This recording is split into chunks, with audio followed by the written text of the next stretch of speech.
Back, it's Arjun Mittal here, founder and CEO tax advisory. आज अपन इस video में बात करने जा रहे हैं जो यूट्यूबर्स होते हैं, ब्लॉगर्स होते हैं, एफिलिएट मार्केटर्स होते हैं, उनके ऊपर कैसे टैक्स लगता है और वो कैसे अपनी आईटीआर खुद फाइल कर सकते हैं। हम इनकम टैक्स की वेबसाइट पे चलेंगे और आईटीआर को फाइल करना सीखेंगे। जिन लोगों ने भी एफिलिएट मार्केटिंग से अर्निंग किया है या एडसेंस से अर्निंग किया है या उनका किसी और डिजिटल मार्केटिंग से एज ए इन्फ्लुएंसर या इंस्टाग्राम की स्पॉन्सरशिप पोस्ट या इन सब चीज़ों से या इसके अलावा भी जो भी चीज़ें as a YouTuber, as a affiliate marketer उनको रिसीव होती हैं, जो भी रिवेन्यू, उनकी टैक्स एप्लीकेबिलिटी हम कैसे असाइन करेंगे, टैक्स इम्प्लीकेशन क्या होगा और वो अपनी आईटीआर खुद कैसे फाइल कर सकते हैं। सो बेसिकली मैं आपको पहले भी वीडियो में बता चुका हूँ, इंडिया और अदर कंट्रीज के बीच में डीटीएए होता है, राइट। डीटीएए को बोलते हैं double tax avoidance agreement.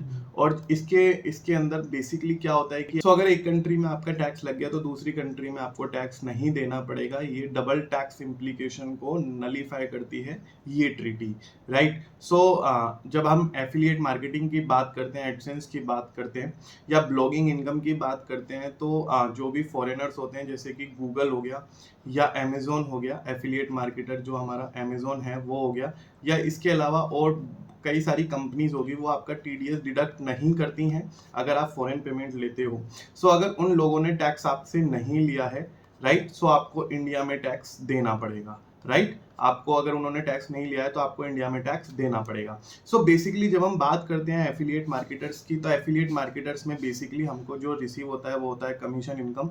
Commission income अगर इंडियन एफिलिएटर है, इंडियन कंपनी है जिसकी आप प्रोडक्ट को एफिलिएट करते हो, तो वो आपका टीडीएस भी डिडक्ट करते होंगे, राइट। अगर हम गूगल एडसेंस की बात करें तो एडसेंस इनकम हमारे पास पेपाल के थ्रू और कई सारे चैनल्स के थ्रू रिसीव होता है डायरेक्टली बैंक अकाउंट में, बट वो फॉरेन करेंसी के थ्रू रिसीव होता है, राइट। एडसेंस के अलावा अगर हम बात करें इंस्टाग्राम की, तो इंस्टाग्राम पे अगर आप इन्फ्लुएंसर हैं या लिंक्डइन पे इन्फ्लुएंसर हैं तो आपको क्या होगा कि आपको ना स्पॉन्सरशिप पोस्ट का पैसा मिलेगा कि भाई आप किसी ब्रांड को प्रमोट कर रहे हो और उसका पैसा आपको रिसीव होता है, राइट। अगर आप ब्लॉगर हो तो एज ए ब्लॉगर आपको एडसेंस भी अर्निंग प्रोवाइड कराता है।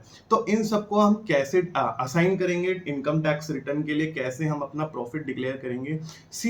ये मैंने एक आपके लिए एक वर्कशीट बनाई है, ठीक है। जब यूट्यूबर, एफिलिएट इनकम या ब्लॉगर्स की जब हम बात करते हैं, सो बेसिकली इनके कई सारे एक्सपेंसेस असाइन होते हैं। नॉर्मल बिजनेस में भी एक्सपेंसेस होते हैं और as a influencer, as a YouTuber भी बहुत सारे एक्सपेंसेस जो होते हैं वो होते हैं जब हम अपना बिजनेस कंडक्ट करते हैं। तो हमारा मार्केटिंग एक्सपेंस हो सकता है, हमने ऐड वगैरह चला रखे हैं गूगल पे, यूट्यूब पे या इधर वेबसाइट्स वगैरह पे, तो एडवर्टाइजिंग एक्सपेंसेस हो जाते हैं।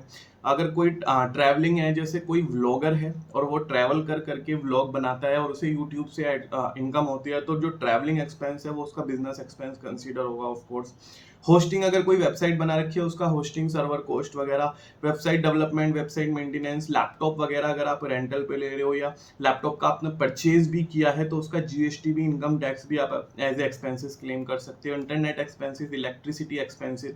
तो यहाँ पे आपको एक तरीके से P&L अपना बनाना है, राइट। आपका P&L क्या कहलाएगा? P&L कहलाएगा total revenue, right. Total revenue में से माइनस टोटल एक्सपेंस और उसके बाद आएगा हमारा नेट प्रॉफिट, राइट। ये आप बहुत ही सिंपल सा होता है, आप खुद भी कैलकुलेट कर सकते हो अपना। अगर आपको कैलकुलेट करने में कोई दिक्कत आती है, डिस्क्रिप्शन बॉक्स में आपको मेरी टीम से कनेक्ट करने के लिंक मिलेंगे, नंबर्स मिलेंगे, आप हमसे कनेक्ट कर सकते हो, हम आपके बिहाफ पे आपका P&L अकाउंट प्रिपेयर कर सकते हैं।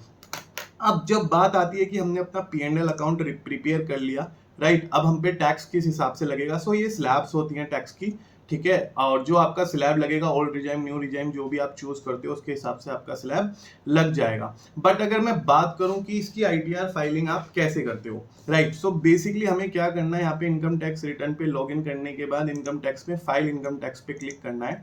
उसके बाद करंट ईयर 23-24 पे सेलेक्ट करके ऑनलाइन पे क्लिक कर देना है। अब हमारे पास जो स्टार्ट न्यू फाइलिंग हमें करना है, अगर कोई ड्राफ्ट सेव हो तो हमें इंडिविजुअल पे क्लिक करके आईटीआर का जो फॉर्म है वो 4 सेलेक्ट करना है, राइट। याद से आपको आईटीआर का जो फॉर्म है वो 4 ही सेलेक्ट करना है। और इसके अलावा आपको लेट्स गेट स्टार्टेड पे क्लिक करना है। यहाँ पे फर्स्ट ऑप्शन क्लिक करने के बाद कंटिन्यू पे क्लिक कर जाना है। अब यहाँ पे आपसे ये पर्सनल इंफॉर्मेशन डिमांड करता है, जैसे कि आपका एड्रेस वगैरह क्या है, आपके ऊपर ऑडिट तो एप्लीकेबल नहीं है। तो यहाँ पे आपको नो नो कर देना है, जो भी आपके लिए रेलिवेंट नहीं है ऑप्शन उसको रेलिवेंट कर देना है। एक बैंक अकाउंट आपको यहाँ पे देना है रिफंड वगैरह के लिए, ठीक है, और यहाँ पे नॉट ऑप्टिंग आप कर दीजिएगा। इसके बाद इसको कंफर्म कर दीजिएगा, ठीक है। कंफर्म कर देने के बाद आपको दूसरा ऑप्शन मिलेगा gross total income. So basically जब हम ग्रोस टोटल इनकम की बात करते हैं, ग्रोस टोटल इनकम के ITR 4 में कई सारे ऑप्शन आते हैं। इसमें सबसे पहले आपको ऑप्शन मिलेगा सैलरी का, फिर हाउस प्रॉपर्टी का, फिर बिजनेस और प्रोफेशन का, और फिर अदर सोर्सेज का। कैपिटल गेन वगैरह इसके अंदर नहीं आता है, राइट, ITR 4 में। सो अगर आप शेयर मार्केट की ट्रेडिंग वगैरह भी करते हो साथ साथ, तो उसका आपके लिए फॉर्म ITR 4 एप्लीकेबल नहीं है। उसके लिए मैं अलग से वीडियो बना चुका हूँ, लिंक आपको आई बटन में मिल जाएगा। सो सैलरी का आपका नील ही रहेगा। उसके बाद आपको हाउस प्रॉपर्टी और इनकम फ्रॉम द बिजनेस और प्रोफेशन पे ऐड डिटेल्स पे क्लिक करना है। उसके बाद यहाँ पे आपको अपना बिजनेस ऐड करने की यहाँ पे ऑप्शन नजर आएगा, राइट। आप अपना बिजनेस एडसेंस कुछ भी लगा सकते हो, जैसे तनिष्क IT सॉल्यूशन अगर मैं लगाता हूँ फर्म का नाम। इसके बाद मेरे को बिजनेस कोड क्या सेलेक्ट करना है ये भी मैं आपको बता रहा हूँ। आपको सेलेक्ट करना है अदर सर्विसेज, और आप कर सकते हो उसको ब्लॉगर एंड यूट्यूबर, राइट। यहाँ पे आप डिस्क्रिप्शन में डाल दीजिए। डालना हमेशा अच्छा रहता है, आपको बिल्कुल एकदम क्लियर कट डालना चाहिए कि आप एग्जैक्टली करते क्या हो। सो अब हमने क्या करा, मैंने आपको यहाँ पे बताया कि आपको यहाँ पे अपना ना P&L अकाउंट क्रिएट करना है, ठीक है। अब आपने देखा मोटा माटी आपको कितनी रिसीविंग हुई, राइट। सपोज करो आपको जो रिसीविंग हुई है वो ये 84,56,200 रुपीज की, राइट। ये जो फिगर है ये हमारे क्लाइंट की हम रिटर्न फाइल करते रहते हैं, उनकी मैं आपको ITR फाइल करना सिखा रहा हूँ, ठीक है। ये यहाँ पे है अकाउंट पे ही चेक, अकाउंट पे ही बैंक ड्राफ्ट और बैंक इलेक्ट्रॉनिक क्लियरिंग सिस्टम, और ये एनी अदर मोड है मतलब कैश का, ठीक है। कैश आपको जीरो ही रखना है, क्योंकि ऑनलाइन जो भी वर्क करते हैं उनको कैश में कोई भी रिसीविंग नहीं होती है, ऑनलाइन को हमेशा जीरो ही रखना है, ठीक है। अब सपोज करो हमने जो अपना प्रॉफिट निकाला, हमने बोला कि मोटा माटी अगर देखा जाए तो 20% मेरा प्रॉफिट आ रहा है, 80% मेरे खर्चे आ रहे हैं, या 30% मेरा प्रॉफिट आ रहा है और 70% मेरे एक्सपेंसेस आ रहे हैं। सो बेसिकली मेरे को कुछ नहीं करना, मेरे को यहाँ पे अपना जो भी मेरा प्रॉफिट आ रहा है P&L अकाउंट से फिगर उठ के, इस वाले अकाउंट से फिगर उठ के, वो मेरे को यहाँ पे, मैं सपोज करो यहाँ पे आता है मेरा 5,65,000 रुपए का प्रॉफिट, उसको मेरे को यहाँ पे ऐड कर देना है, यहाँ पे जीरो करके इसको ऐड ही कर देना है, राइट। सो बेसिकली क्या होता है, जब हम ओल्ड रिजीम की बात करते हैं तो 5 लाख रुपए तक की इनकम पे जीरो टैक्स होता है, ठीक है। सो अब जीरो टैक्स होता है तो 5 लाख से ऊपर पे 2.5 लाख से टैक्स लगता है, ठीक है। इसकी एप्लीकेबिलिटी मैं अभी देखूंगा, अभी आपको दिखाऊंगा टैक्स किस तरीके से अप्लाई होता है। अब यहाँ पे आपसे ये बैलेंस शीट बनाने के लिए बोलता है, यहाँ पे फाइनेंशियल पार्टिकुलर्स होते हैं, आपको उसके ऐड करने पड़ते हैं डिटेल। देखो आपने कितना कैपिटल लगाया हुआ है, आपको अपना कैपिटल यहाँ पे बताना पड़ेगा, ठीक है। उसके बाद यहाँ पे कई सारे ऑप्शन है जो आपको स्टार मार्क्ड है, जो आपको भरने ही भरने हैं। आप केवल वो ऑप्शन सेलेक्ट कर सकते हो, ठीक है। यहाँ पे जैसे सन्ड्री क्रेडिटर्स मतलब कितने आपके लेनदार है, कितनों को आपको पैसे देने हैं। सपोज करो हमारे 45,000 के लेनदार है, हम यहाँ पे डाल सकते हैं। फिक्स्ड एसेट्स आप जीरो रख सकते हो। इन्वेंट्रीज आप दिखा सकते हो, इन्वेंट्रीज आपकी कितनी पड़ी हुई है, आपके पास कितना इन्वेंट्री, कितना स्टॉक वगैरह पड़ा हुआ है अगर आप बिजनेस में डील कर रहे हो। डेटर्स मतलब कितने आपके देनदार हैं, ठीक है। यहाँ पे बैलेंस विद बैंक 31 मार्च 2023 को क्लोजिंग बैलेंस जो भी था आपका वो आप यहाँ पे अपना दिखा सकते हो, ठीक है। कैश इन हैंड, आपका कैश इन हैंड कितना है ये भी आप यहाँ पे डाल दीजिएगा। उसके बाद यहाँ पे दोनों जो ऑप्शन है ये हमारे मैंडेटरी नहीं है, हम इसको ऐड कर सकते हैं, आप इसको कंफर्म कर दीजिए। अब मैंने आपको बताया कि हमारी टैक्स एप्लीकेबिलिटी जो होगी वो होगी हमारी 2.5 लाख से लगेगा हम पे टैक्स। रीजन भी कि हमारा ना जो इनकम है वो 5 लाख क्रॉस कर गया है, ठीक है। तो वो कैसे लगेगा मैं आपको बता देता हूँ। ये डिडक्शन का सेक्शन है, इस पे मैं अभी आऊंगा, ठीक है। डिडक्शन के सेक्शन में आपको चलो बता देता हूँ। डिडक्शन में बेसिकली जब ये बात करता है, ये करता है स्किप द क्वेश्चन अगर आप करोगे, 80C की बात करता है, 80D की बात करता है।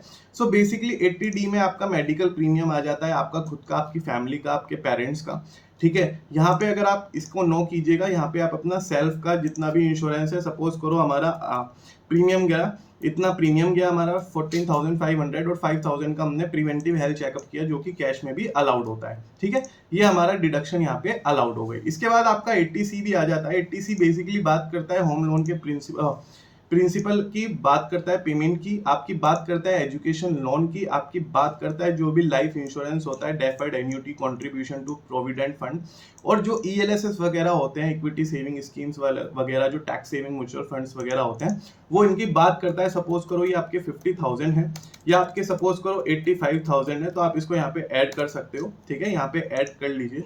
सो ये ओवरऑल आपकी इनकम को ऐड कर देता है और टैक्स सेविंग में आपकी हेल्प कर देता है। सो हम इसको कंफर्म कर देंगे। इसके बाद हम टैक्स पेड में बात करेंगे, तो जो टैक्स हमारा ऑलरेडी डिडक्टेड है, टीडीएस जिसे डिडक्टेड हम ऑलरेडी बोलते हैं, हम यहाँ से उसे एक्सेस कर सकते हैं। व्यू फॉर्म 26AS को यहाँ पे क्लिक कर सकते हैं। उसके बाद हमारा 26AS खुल जाता है। यहाँ पे एग्री पे क्लिक करने के बाद प्रोसीड करोगे तो आपको यहाँ पे ईयर सेलेक्ट करने का ये मौका देगा। यहाँ पे आपको व्यू एस करोगे तो यहाँ पे व्यू डाउनलोड का ऑप्शन आ जाएगा। आप टीडीएस मैच कर लीजिएगा, किस एम्प्लॉयर ने कितना टीडीएस आपका डिडक्ट करा है, किस कंपनी ने कितना टीडीएस डिडक्ट करा है। सो यहाँ पे मेरी ग्रोस टोटल इनकम उठ के आई 5,65,000, जो कि मेरी एडसेंस से इनकम हुई। एडसेंस से इनकम कैसे आई, मैंने यहाँ पे अपना रिवेन्यू लगाया, यहाँ पे एक्सपेंस लगाया और मेरा यहाँ पे P&L बन के आया। सो मेरा यहाँ पे प्रॉफिट आया। यहाँ पे टोटल डिडक्शन मेरा डिडक्शन चैप्टर से आया, जिसमें मेरा 80C भी इंक्लूड था, 80D भी इंक्लूड था, और भी हो सकते हैं, पॉलिटिकल पार्टी को डोनेशन हो सकती है, 80DD भी, कई सारे सेक्शंस अवेलेबल है, 80TTA आप उसको यहाँ पे डाल सकते हो अगर आप एलिजिबल हो डिडक्शन क्लेम करने के लिए। यहाँ पे आपको टैक्स एप्लीकेबिलिटी इसने दिखाई 10,525, बट रिबेट मिलती है हमें 87A में 12,500 रुपए की, तो इसने वो माइनस करके टैक्स लायबिलिटी हमारी बिल्कुल जीरो कर दी। नेक्स्ट स्लैब में आपका जितना भी टीडीएस डिडक्टेड होगा उसका आपको रिफंड आता हुआ यहाँ पे नजर आ जाएगा। यहाँ पे आपका रिफंड आ गया, आप इसको प्रीव्यू देख सकते हो, बिल्कुल एकदम इसको प्रोसीड टू प्रीव्यू कर सकते हो, और यहाँ पे आपको एक एक चीज आप अपनी मिला सकते हो, और यहाँ पे आप इसको आगे प्रोसीड टू वैलिडेशन पे क्लिक कर सकते हो। यहाँ पे प्रोसीड टू वैलिडेशन में कोई एरर होगी, जैसे यहाँ पे फोन नंबर मिसिंग है और यहाँ पे सिटी वगैरह की मिसिंग है, एरिया की लोकेलिटी मिसिंग है, तो आप यहाँ पे दे सकते हो अपना फोन नंबर, ये आप यहाँ पे दे सकते हो, ठीक है। उसके बाद इसको कंफर्म करा सकते हो, सेव कर सकते हो। यहाँ पे अभी भी ये पोस्ट ऑफिस का रह गया है, पोस्ट ऑफिस का मैं डाल देता हूँ, और ये हमारा यहाँ पे फॉर्म सेव हो जाता है, और उसके बाद हम वैलिडेशन पे क्लिक कर देते हैं। मैं आपको एक बार बता देता हूँ, यहाँ पे रोड वगैरह आपने जब ये सेलेक्ट कर लिया तो यहाँ पे आप सेलेक्ट कर सकते हो। उसके बाद यहाँ पे इसको सेव कर दीजिए। सेव करने के बाद आप इसको आगे प्रोसीड पे क्लिक करेंगे, कंफर्म करेंगे, तो ये आपका प्रोसीड टू वेरिफिकेशन प्रोसीड करेंगे। सो यहाँ पे प्रोसीड करने के बाद वापस से प्रीव्यू आप देख लीजिएगा, जो भी चेंजेस होते हैं ये आपको रिफ्लेक्ट कर देता है। अगर आपने कोई सिग्निफिकेंट चेंजेस करे हैं वो आपको फॉर्म में नजर आ जाएंगे।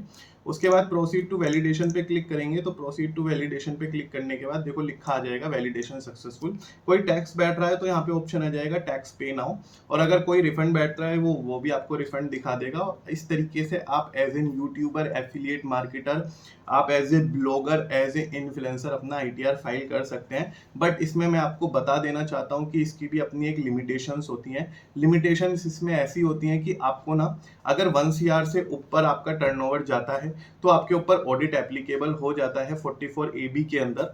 2 CR की लिमिट हमारी गिवन है, तो इसमें बेसिकली आपको क्या करना पड़ेगा, आपको एक कंसल्टेशन कॉल बुक करना पड़ सकता है, ठीक है, क्योंकि आप खुद एक बार डिसाइड कर लो कि आपके ऊपर ऑडिट एप्लीकेबल है या नहीं एप्लीकेबल है, तभी it is advisable to take experts help in this.